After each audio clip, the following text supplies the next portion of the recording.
Waterways की दिशा में भी बेहतर अवसर के साथ आगे बढ़ रहे हैं। तो देखिए, लगातार इस बजट की तारीफ करते हुए नजर आ रहे थे बीजेपी के राष्ट्रीय अध्यक्ष नितिन नवीन। रत्नाकर जी, मेरा सवाल आपसे ये है कि निर्मला सीतारमण ने ये कहा कि ये लोगों का बजट है, लोकप्रियता का बजट नहीं है। इसको किस तरीके से देखा जाए? अगर इसे लोगों का बजट कहा जा रहा है तो अगर एक आम व्यक्ति है, अगर एक आम आदमी, तो उसके लिए इस बजट में क्या था? रत्नाकर जी। जी देखिए, अभी यहाँ पे जो आम आदमी के प्रवक्ता बैठे हैं, ये तमाम ऐसी बातें जो कह रहे थे, तो अगर इनकी बातें कोई सुनेगा तो उसको लगेगा कि भारत जो है यह अगर वर्ल्ड की अर्थव्यवस्था में अगर देखा जाए तो उसका पायदान सबसे नीचे रहे। लेकिन इस चीज को ये झुठला रहे हैं कि भारत आज सबसे तेजी से उभरती हुई अर्थव्यवस्था है, जिसका विकास दर जो है 7.2%, और भारत ये चौथे नंबर की विश्व की सबसे बड़ी अर्थव्यवस्था बन चुका है। इस बात को अगर नकारते हैं ये, तो निश्चित रूप से ये जो कहेंगे वो बिल्कुल सही रहे। लेकिन कहीं ना कहीं दुनिया को सच नहीं बता करके उनको झूठ बोल करके और बरगलाने का काम ये लोग करते हैं। अभी ये कह रहे थे, मैं आपके प्रश्न के जवाब पे भी आऊंगा, अभी ये कह रहे थे कि यहाँ पे मैन्युफैक्चरिंग को कोई बढ़ावा नहीं मिल रहा है। मैं बता दूं आपको कि देखिए, भारत वो ऐसा देश है जो अभी अमेरिका में जितने भी एप्पल फोन यूज किया जा रहा है उसमें 70% जो इस्तेमाल किए जाने वाले फोन हैं वो भारत देश में बना हुआ है। तो कहीं ना कहीं यह देश आज इस तरह से बन चुका है कि दूसरे देश जो है अपना मैन्युफैक्चरिंग हब जो है भारत को देखने की तरफ आगे बढ़ रहे हैं। और मैं आंकड़े के साथ आना चाहता हूं। अब मैं आपके प्रश्नों का जवाब भी दे दूं, 30 सेकंड दीजिएगा। और देखिए, अभी आपके सामने ही प्रधानमंत्री जी ने किस तरह से कहा कि भारत एक एआई हब बनने की दिशा में अग्रसर है, डेटा सेंटर हब बनने की दिशा में अग्रसर है, और सेमी कंडक्टर हब बनाने के लिए हमने बजट में किस तरह से प्रावधान किया है। तो निश्चित रूप से ये सारी चीजें अपने आप में दर्शाती हैं कि भारत एक तेजी से उभरती हुई अर्थव्यवस्था है, और जो हमने संकल्पना लिया है 2047 का विकसित भारत का, उसको अवश्य ही पूरा कर देंगे, जिस तरह से हमने बजट में इस तरह का प्रावधान किया है। और मैं आना चाहूंगा, देखिए अभी आपके प्रश्नों का जवाब रह गया, मैं उस पर आना चाहूंगा। आप कह रही थी कि किस तरह से आम आदमी इस पे बेनिफिशियल होगा। अब देखिए, विपक्ष का काम है आरोप लगाने का, और उसका अरे सर, विपक्ष को छोड़िए, मैं तो एक आम आदमी के हिसाब से पूछ रही हूँ कि उनके लिए क्या। जी, मैं उसी को रिलेट करके ही बात करता हूँ, क्योंकि विपक्ष अगर ये कहता है कि इस बजट से कोई उम्मीद नहीं है, तो मैं ये कहना चाहूंगा कि जनता को विपक्ष से कोई उम्मीद नहीं थी, इसलिए विपक्ष में बैठाया, और जनता को हमसे उम्मीद है, इसलिए हमको सत्ता पक्ष में बैठाया। हम किस तरह से उनके उम्मीदों को पूरा कर रहे हैं वो भी बताएंगे हम।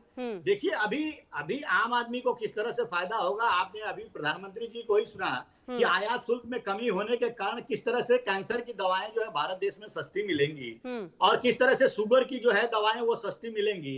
हॉस्पिटल्स का जो एग्जिस्टिंग सेटअप है उसको विस्तार करने का काम भी जो है ये किया गया है, और 3 नए आयुर्वेदिक हॉस्पिटल एम्स जो है वो बनाने का। ये तो सर लगातार हमने बताया है ये वाली बातें। चलिए ठीक है सर, मैं आती हूँ आपके पास। एक रिएक्शन जरा, क्योंकि मेरे सहयोगी ग्राउंड जीरो पर भी हैं, उनके पास भी जाते हैं। ममता जी भी मेरे साथ लगातार जुड़ी हुई, ममता जैन जी। ममता जी, अगर इस पूरे आप बजट को देखती हैं तो आपको क्या नजर आता है? क्योंकि रियल एस्टेट को अगर आप देखें तो क्या उसको बढ़ाने के लिए कुछ फैसले आपको ऐसा लगता है कि और लिए जा सकते थे?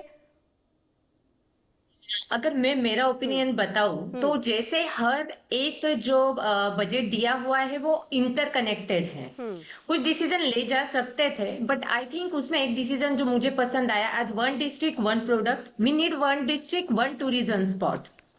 टूरिज्म भी कहीं ना कहीं रियल एस्टेट को मदद करने वाला है। जैसे we need 7 wonders of India, 7 wonders of each state, this will help grow tourism and real estate both. So religious tourism will also help in growth. So increased startup budget, more data centers will also help real estate development in India. So ये सारी चीजें interconnected है, तो कहीं ना कहीं growth के level पे आगे जाने ही वाली है, अगर हम पॉजिटिव वे से देखें तो। ठीक है, मैं आती हूँ। मेरे साथ मेरी सहयोगी सृष्टि और पुनीता भी। मैं एक छोटा छोटा रिएक्शन उनके पास भी ले लूँ और वापस फिर मैं अपने तमाम गेस्ट के पास जाऊंगी। सृष्टि, देखिए, आज जब बजट आया तो जो बात हम लगातार कहते हैं कि आम लोग, उनको मतलब होता है कि भैया टैक्स कम हो जाए, बस हमारे पैसे थोड़े से बच जाए। हालांकि पिछली बार जो है टैक्स स्लैब में बड़े बदलाव किए गए, जो जीएसटी है उसको भी सुधारा गया, तरीके से लाया गया, लेकिन इस बार वो उम्मीद पूरी हुई नहीं। आम जनता किस तरीके से इस पूरे बजट को देख रही है, और आप शायद किसानों के साथ मौजूद हैं उस जगह पर, वो कैसे देख रहे हैं इस पूरे बजट को?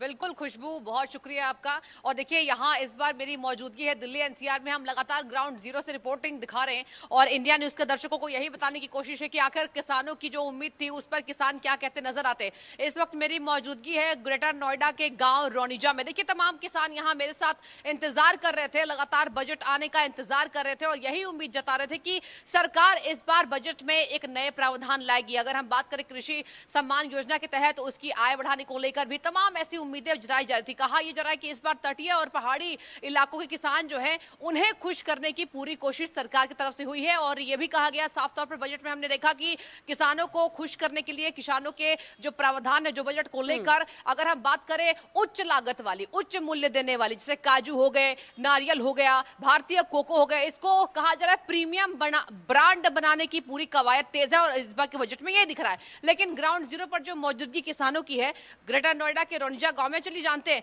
देखिए उम्मीदें आपको सरकार से क्या थी और जो बजट आया है, जैसा हमने अपने दर्शकों को बताया कि तटीय क्षेत्रों और पहाड़ी क्षेत्रों के जो किसान हैं उन्हें खुश करने की पूरी कोशिश की गई है, नारियल का उत्पादन बढ़ाया जाएगा। लेकिन यहाँ के किसान, अगर हम बात करें तो आप इस बजट को कैसे देख रहे हैं? इस बजट को जैसे हम देख रहे हैं वो तो आपको ही पता है सरकार ने क्या दिया है।